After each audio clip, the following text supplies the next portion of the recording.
Assalamualaikum warahmatullahi wabarakatuh. Saya Eli Widiawati Eskom, CGP Angkatan 9 dari SMP Negeri 2 Kota Gajah, Kabupaten Lampung Tengah. Di sini saya akan memaparkan aksi nyata saya dari modul 1.4 mengenai budaya positif. Latar belakang pada aksi nyata modul 1.4 ini, saya berpedoman pada tujuan pendidikan menurut K. Hajar Dewantara adalah menuntun segala kodrat yang ada pada anak agar mereka dapat mencapai kebahagiaan setinggi-tingginya baik sebagai manusia atau anggota masyarakat. Tugas guru adalah menuntun murid dengan menerapkan nilai dan peran guru sebagai pemimpin pembelajaran di kelas, menghantarkan murid pada nilai-nilai profil pelajar Pancasila melalui pembiasaan. Hal ini dapat dilakukan melalui penerapan budaya positif di kelas dengan membentuk keyakinan kelas dan penerapan segitiga restitusi. Dengan adanya keyakinan kelas yang dibuat murid dan guru secara bersama-sama adalah langkah awal membangun budaya positif dan penerapan segitiga restitusi dalam membimbing murid berdisiplin positif agar menjadi murid merdeka dan berkarakter profil pelajar Pancasila. Tujuan pada aksi nyata modul 1.4, yang pertama mewujudkan disiplin positif yang kemudian menjadi budaya positif. Kedua, menumbuhkan motivasi intrinsik.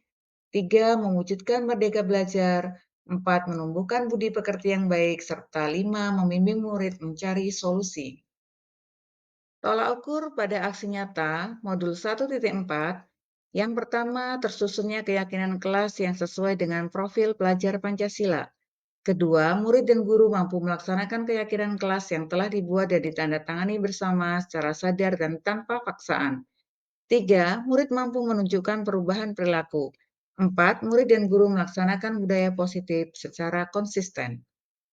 Ini masa tindakan yang akan saya lakukan dalam aksi nyata. Yang pertama, meminta izin kepala sekolah untuk melakukan sosialisasi atau pengimbasan tentang budaya positif kepada warga sekolah.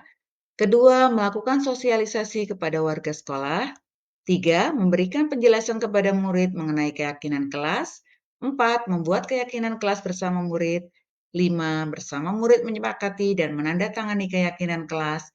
Enam, memasang keyakinan kelas. Tujuh, menerapkan keyakinan dan segitiga restitusi secara berkelanjutan dan konsisten.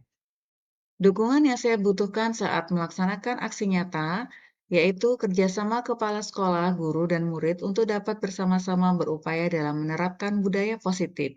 Alat yang saya gunakan yaitu kertas karton, kertas post-it, double tip, spidol, kamera, dan LCD.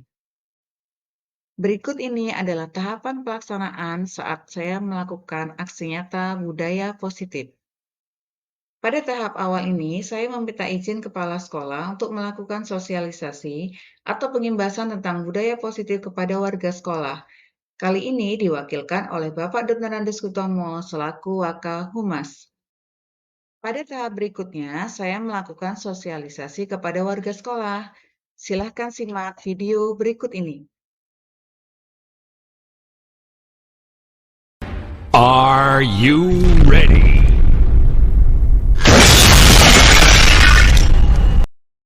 Warahmatullahi wabarakatuh.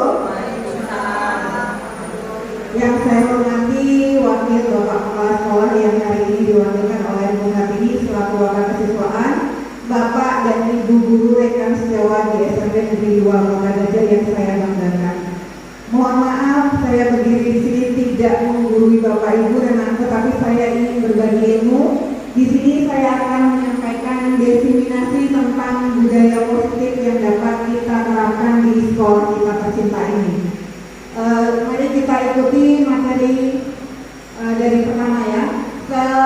Yang pertama ini ada pernyataan setuju atau tidak setuju, dan ini boleh Bapak Ibu jawab ya. Yang pertama, hukuman dapat mendisiplinkan murid. Apakah menurut Bapak Ibu benar? Tidak. Ya. Kenapa?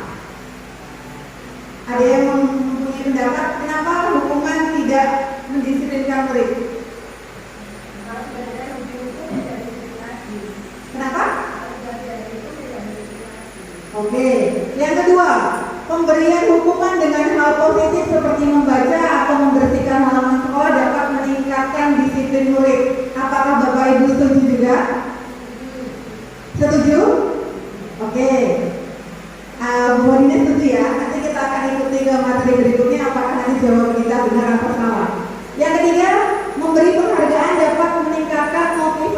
belajar seksual?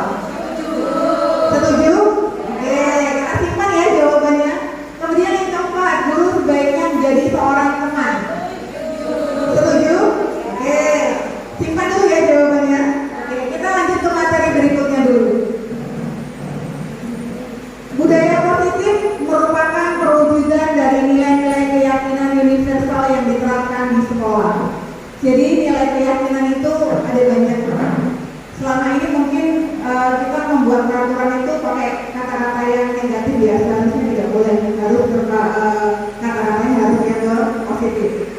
Kemudian disiplin konsep inti yang akan saya sampaikan, yang pertama itu tentang disiplin positif, kemudian yang kedua motivasi perilaku manusia, tiga keyakinan kelas atau sekolah, kemudian kebutuhan dasar manusia, kemudian posisi kontrol seorang guru, kemudian segitiga restitusi. Lanjut, ini kegiatannya agak main-main, tapi ada maknanya. Jadi ini paradigma perubahan kegiatan kepala-kepala. Coba Bapak Ibu boleh pegang satu benda, kemudian kepalkan di tangan Bapak Ibu. Boleh benda apapun. Kalau bisa bendanya yang tidak terlalu besar, tetapi bisa dikepal dengan tangan Bapak Ibu. Bayangkan Anda meletakkan sesuatu di kepala tangan Anda, lalu biarkanlah teman Anda membuka kepala tangan Anda dengan cara mereka. Boleh dengan bujukan, rayuan, bahkan paksaan. Kira-kira apa yang Bapak Ibu lakukan ketika temannya ini agar membukakan kepala benda yang ada di kepala tangan? Mempertahankan kepala tangannya, kemudian adakah dengan rayuan kemudian membukakan? Kemungkinan ya, kemungkinan kita rayu kalau nanti buka kepalanya apa sih dalamnya gitu kan. Oke, intinya yang membuat kontrol diri kita untuk membuka tangan itu orang lain kah apa diri kita sendiri? Diri kita. Walaupun kita paksa dengan apapun, kita rayu dengan bujukan, kita kasih penghargaan mereka dengan membuka, nanti saya kasih uang. Tetapi kalau siswa itu kontrol dirinya bagus, oh bahwa saya ini tetap harus mempertahankan ini. Jadi yang memegang kontrol siswa itu bukan kita Bapak Ibu, tetapi adalah diri murid itu sendiri. Oke, lanjut ke materi berikutnya. Teori kontrol oleh Dr. William Glasser. Teori kontrol itu seolah-olah awalnya memang sudah benar, tetapi ada miskonsepsi sebenarnya. Yang pertama, ilusi guru mengontrol murid. Apakah bisa guru mengontrol murid? Tidak. Sebenarnya guru itu tidak bisa mengontrol murid karena setiap individu itu punya kontrol diri masing-masing yang mereka tidak bisa dipaksa. Ya, seperti itu. Yang kedua, ilusi bahwa semua penguatan positif efektif dan bermanfaat. Ini biasanya dia dengan membuat rujukan atau rayuan. Misalnya gini, nah datanya jangan salah dong nak, ya kalau bisa jangan terlambat, besok gini dengan rayuan. Memang dari awalnya memang seperti ini bagus, dia akan menuruti, tetapi dia tidak melatih kemandirian dia, karena kita selalu membujuknya, merayunya seperti itu. Jadi tidak tumbuh rasa kontrol diri sendiri, harus dirayu dengan orang lain. Kemudian ilusi bahwa kritik dan membuat orang merasa bersalah dapat menguatkan karakter. Apakah benar? Ketika kita mengkritik murid, kalau kritiknya membangun, jelas memperkuat karakter dia. Tetapi kadang banyak kita temui guru mengkritik itu akhirnya menjatuhkan. Itu akan mematikan karakter mereka, terutama rasa percaya diri mereka akan jatuh. Kalau memang tidak pede seperti itu. Kemudian yang terakhir, ilusi bahwa orang dewasa memiliki hak untuk memaksa. Kita kadang merasa jadi guru itu kan karena kita sudah dewasa dari mereka. Mereka anak-anak kita sudah dewasa. Berharap mereka mengikuti apa yang kita perintahkan. Padahal untuk anak-anak itu dari kecil sampai usia dewasa memiliki hak atas dirinya sendiri. Oke, lanjut. Perubahan paradigma stimulus kontrol dan teori pilihan. Di sini siapakah sesungguhnya yang memiliki kontrol? Ini ada dua tabel. Yang pertama stimulus responnya. Kita mencoba mengubah orang. Oke, lanjut ke materi berikutnya yaitu keyakinan kelas. Apa perbedaannya peraturan kelas dan keyakinan kelas? Oke, kalau peraturan kelas itu biasanya takut kalau tulis, nah benar. Biasanya dia dibuat tidak berdiskusi dengan siswanya. Ada konsekuensi tersendiri bahwa kalau tidak membuang sampah pada tempatnya, konsekuensinya apa? Seperti itu. Tetapi kalau keyakinan kelas merupakan ketetapan yang disepakati oleh seluruh anggota kelas. Pembentukan keyakinan kelas merupakan proses untuk menciptakan disiplin positif dari siswa dengan kesadaran dan tanggung jawab untuk melaksanakannya. Jadi keyakinan kelas ini kita buat berdiskusi dengan anak-anak di kelas, tetapi yang kita ambil adalah nilai-nilai kebajikannya. Misalkan kita membuat awalnya tidak boleh membuli, tetapi kita ubah saling menyayangi. Anak-anak disuruh untuk membuat satu-satu kata-kata yang positif, kemudian boleh kita tempelkan di kertas sticky note, kemudian kita pasang di kelas itu dan boleh ditandatangani oleh seluruh siswa untuk menjadi kesepakatan di kelasnya. Seperti itu. Oke, cukup sekian definisi dari saya. Terima kasih atas perhatian rekan-rekan sejawat semuanya. Semoga bermanfaat. Untuk sesi tanya jawab setelah sesi berikut ini saya akhiri. Assalamualaikum warahmatullahi wabarakatuh.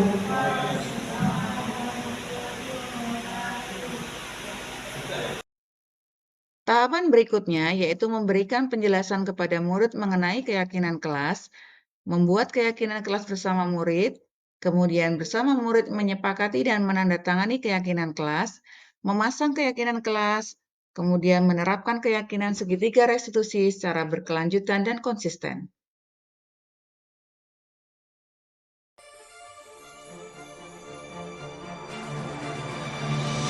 Pagi anak-anak. Pagi.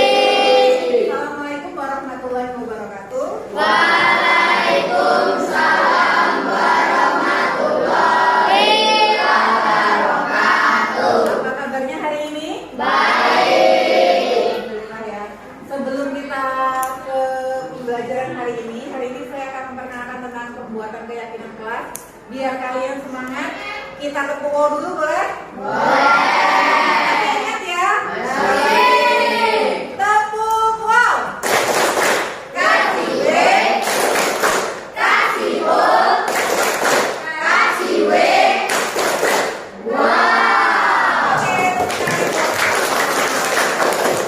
Oke, anak-anakku sekalian yang ibu sayangi, kalian sudah pernah membuat kesepakatan kelas sebelumnya? Sudah. Ada yang masih ingat kesepakatan kelas di kelas Ada. IPB? Ya, apa Firan? Jangan membuang sampah sembarangan. Jangan membuang sampah sembarangan. Jangan Ya, saling membuli. Jangan saling membuli. Ada lagi? Jangan berkata kasar. Jangan berkata kasar. Oke, itu adalah beberapa kesepakatan kelas yang sudah kalian buat sebelumnya. Menurut kalian, bisa nggak kita ubah kesepakatan kelasnya menjadi kalimat yang lebih positif? Kalau jangan kan berarti negatif. Kira-kira dengan kata apa? Jangan membuang sampah sembarangan, berarti kita ganti dengan buang sampah pada tempatnya. Kemudian tadi yang kemudian saling menyayangi teman. Kemudian datang tepat waktu. Tadi yang terakhir jangan berkata kasar, diubah menjadi Bicara yang sopan. berbicara yang sopan. Kita biasakan untuk tidak menyebutkan kata negatif dalam kesepakatan kelas. Kenapa? Ya, biasanya kalau kita sudah negatif langsung melakukannya. Ya, jadi kita buat yang positif. Nah, kita hari ini akan membuat keyakinan kelas di kelas 7B. Ya, saya minta kalian menyepakati beberapa keyakinan kelas dengan nilai-nilai kebajikan yang harus kalian terapkan. Nilai kebajikan itu banyak. Misalkan kalian tidak boleh membuang sampah sembarangan. Misalkan nilai kebajikannya apa? Buang sampah pada tempat. Nilai kebajikannya biar sehat, biar lingkungannya indah, gitu kan? Tidak boleh membuli. Berarti kan nilai kebajikannya kita ganti jadi saling menyayangi. Kemudian tidak berkata kotor. Kita ubah nilai kebajikannya di situ apa? Berkata yang sopan. Saling menghormati masuk nggak kalau kita sopan? Nah, kita ubah seperti itu. Jadi keyakinan kelas ini kalian buat, kalian sepakati di kelas. Nanti kalau sudah jadi, silahkan tempel dengan sticky notes yang sudah kalian bawa satu-satu, kemudian ditempel di papan tulis, ya, di sini di bagian karton yang sudah ibu sediakan. Kemudian nanti kita sepakati untuk tanda tangan bersama. Bisa dipahami? Bisa. Silakan tulis keyakinan kelas sesuai dengan nilai-nilai kebajikan yang kalian yakini.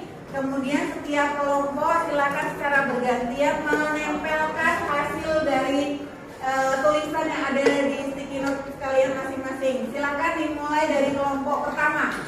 Ya. Oke, saling menghargai. Silakan langsung. Yuk, orang ketiga.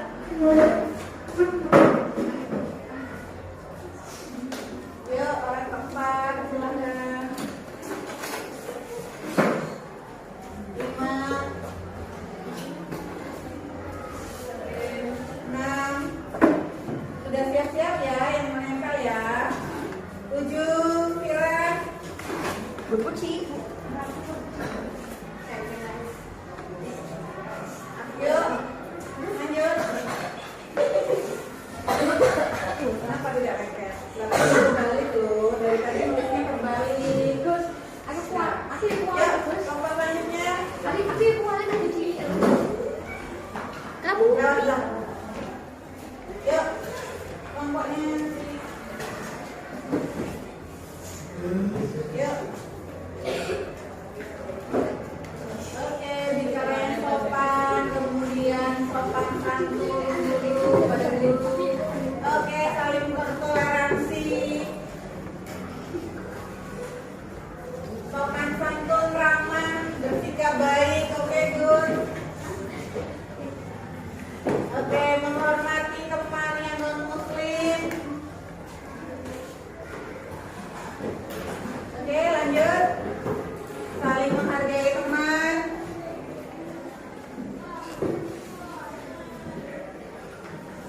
Oke, lanjut. Menghargai teman yang berbeda agama. Good.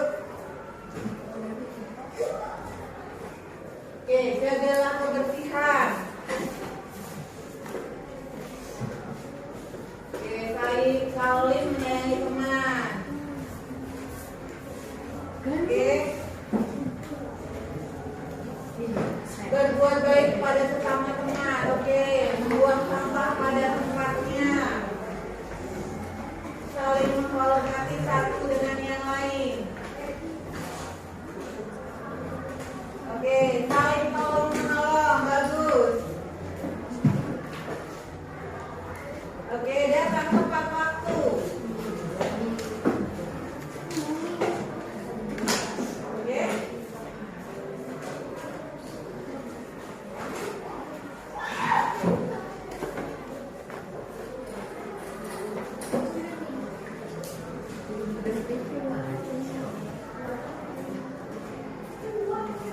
Oke, sekarang silahkan keyakinan kelas yang sudah disepakati kita tanda tangani secara bersama-sama.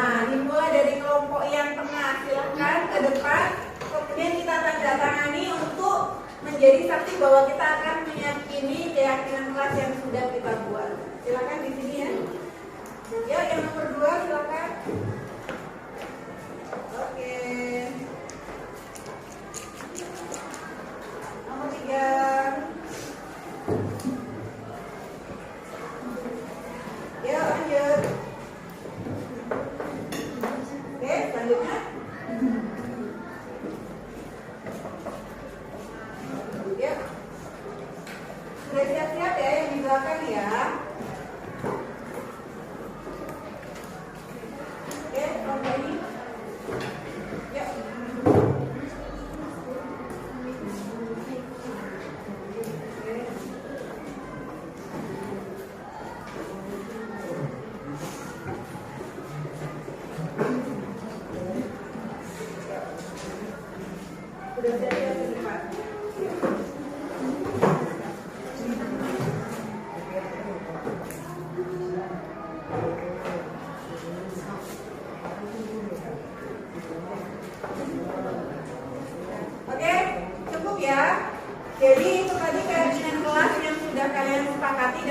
menandatangani bersama, Ibu juga akan menandatanganinya.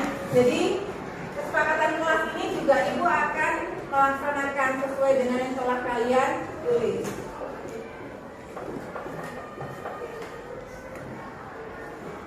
Kira-kira dari keyakinan kelas ini bisa diterapkan nggak di kelas ini? Bisa. Insya ya, semua berusaha ya. Oke, demikian tadi pembuatan keyakinan kelas di kelas 7D. Ibu ucapkan terima kasih atas perhatiannya. Semoga kita bisa melaksanakan keyakinan kelas ini. Saya akhiri. Wassalamualaikum warahmatullahi wabarakatuh. Waalaikumsalam warahmatullahi wabarakatuh. Berikut ini adalah respon murid tentang pembuatan keyakinan kelas yang akan diwakili oleh Satria dan Dela. Selamat menyaksikan. Assalamualaikum warahmatullahi wabarakatuh. Saya Atifa Delia Putri dari kelas 7A. Saya berterima kasih kepada Bu Eli sudah menuntun untuk membuat keyakinan kelas. Semoga dengan keyakinan kelas yang sudah dibuat akan menjadi lebih baik lagi. Wassalamualaikum warahmatullahi wabarakatuh. Assalamualaikum warahmatullahi wabarakatuh. Saya Satria Adi Pratama dari kelas 7G. Di sini saya sangat senang karena telah membuat keyakinan kelas bersama teman-teman sekelas saya. Semoga kedepannya saya dan teman-teman sekelas saya dapat membentuk karakter yang lebih baik karena keyakinan kelas. Sekian dari saya. Wassalamualaikum warahmatullahi wabarakatuh. Berikut ini adalah dokumentasi saat penerapan segitiga restitusi. Pada penerapan kasus 1 dengan segitiga restitusi, kali ini Daud adalah siswa kelas 7A. Saya selaku wali kelas 7A mendapatkan laporan dari anggota kelas jika sudah 2 minggu Daud tidak ikut melaksanakan piket umum bersama. Berikut penyelesaian masalah dengan menggunakan segitiga restitusi. Selamat menyaksikan.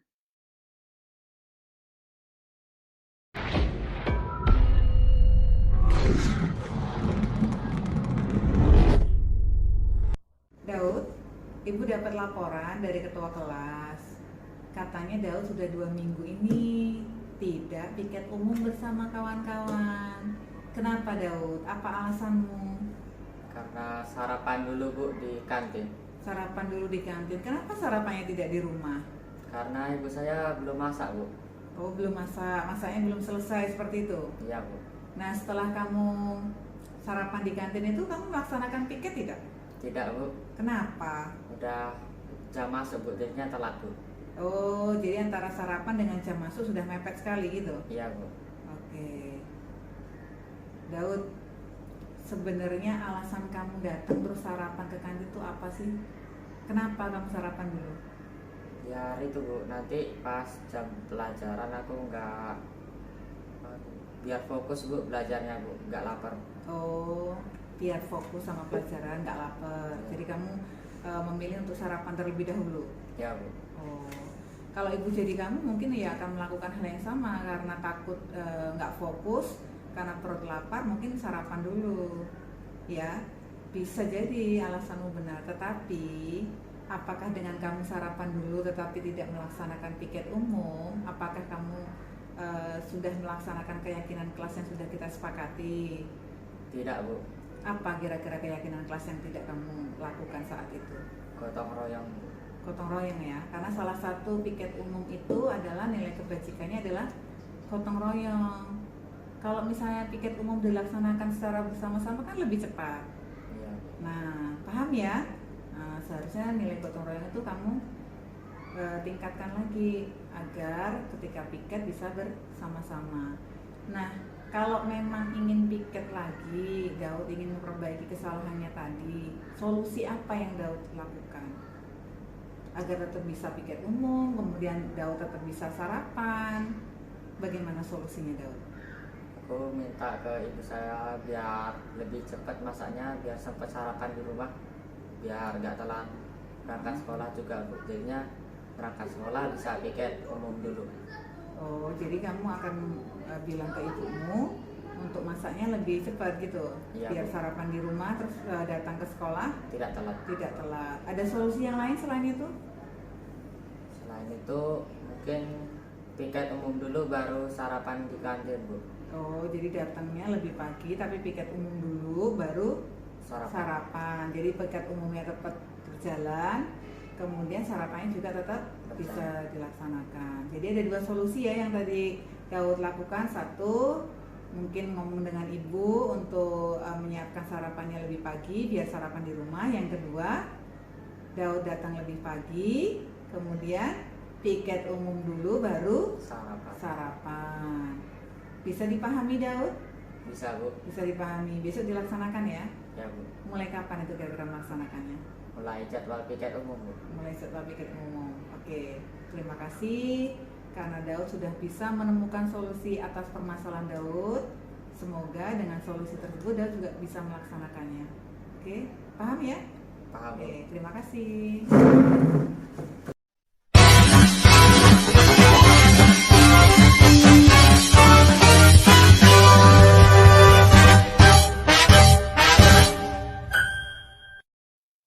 Pada kasus 2, Abdi adalah salah satu murid di kelas 7A. Abdi tergolong anak yang cerdas. Suatu hari saya mendapatkan laporan dari kelas bahwa telah terjadi peristiwa di mana Abdi memaki-maki Joko di dalam kelas. Dengan alasan Joko sering sekali mencontek tugas Abdi. Berikut penyelesaian masalah dengan segitiga restitusi.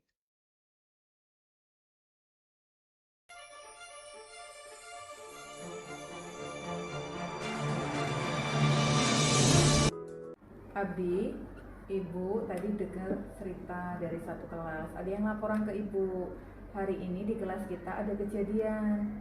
Katanya si Joko itu dimaki-maki sama Abdi. Kenapa? Apa alasannya Abdi memaki Joko? Karena Jokonya nyontek aku Bu waktu aku lagi ngerjain tugas. Oh, Joko mencontek tugas Abdi. Iya. Lalu apakah Joko itu menconteknya barusan hari ini? Apa memang sudah berulang kali Joko seperti itu? Udah berulang kali Bu, padahal aku udah susah-susah ngerjain tugas tapi malah dicontekin sama Joko. Jadi memaki Joko itu pelampiasan rasa kesel kamu tadi? Iya Bu. Kamu sudah capek-capek ngerjain tugas, ternyata Joko tinggal enaknya saja ya? Iya. Tinggal mencontek. Andaikan ibu jadi kamu ya mungkin wajar kalau kamu marah dengan si Joko, karena ya kita yang mengerjakan tetapi orang lain tinggal menikmatinya. Saya hargai sih kamu memaki Joko. Kamu tidak melakukan hal yang lebih buruk lagi. Misalkan mungkin kamu memukul Joko atau mungkin perbuatan yang lebih parah dari itu. Namun apakah dengan kamu memaki Joko tidak melanggar keyakinan kelas yang sudah kita buat di kelas? Melanggar Bu. Melanggar. Kira-kira apa yang kamu langgar, Abdi? Keyakinan yang mana? Melanggar keyakinan kasih sayang terhadap teman. Kasih sayang terhadap teman. Terus dari masalah solusi ini apa yang kira-kira Abdi bisa lakukan? Yaitu meminta maaf secara baik-baik dengan Joko dan menasihatinya agar tidak menyontek lagi dan berusaha sendiri untuk mengerjakan tugas.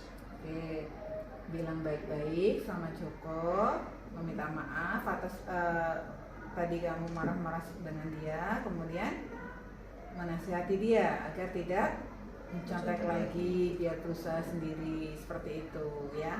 Jadi apapun permasalahan kita kalau bisa jangan sampai kita emosi dulu. Kita lihat dulu masalahnya apa, bisa dibicarakan baik-baik atau tidak. Seperti itu ya.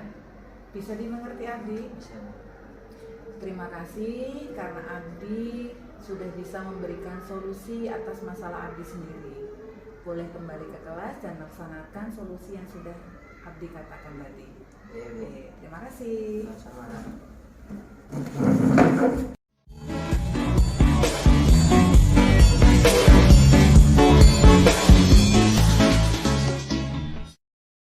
Respon murid tentang penerapan segitiga restitusi diwakilkan oleh Daud dan Abdi. Memperkenalkan diri, nama Daud Haloman Hutagalung dari kelas 7A SMP Negeri 2 Kota Gajah. Saya ingin berterima kasih kepada Bu Eli karena telah mau berdiskusi kepada saya menggunakan segitiga restitusi. Karena itu saya dapat mendapatkan solusi dari permasalahan saya sendiri. Terima kasih Bu Eli. Assalamualaikum warahmatullahi wabarakatuh. Nama Abdul Sparadi dari kelas 7A. Saya dari SMP Negeri 2 Kota Gajah. Di sini saya sangat senang dapat berdiskusi dengan Bu Eli menggunakan metode segitiga restitusi. Oleh karena itu, saya dapat mengetahui betapa pentingnya keyakinan dalam kelas yang telah kami sepakati. Juga, saya dapat menyelesaikan masalah yang sedang saya hadapi. Demikian dari saya. Wassalamualaikum warahmatullahi wabarakatuh. Demikian tadi aksi nyata pada modul 1.4 budaya positif yang telah saya lakukan. Semoga dapat bermanfaat untuk Anda. Terima kasih. Salam guru penggerak.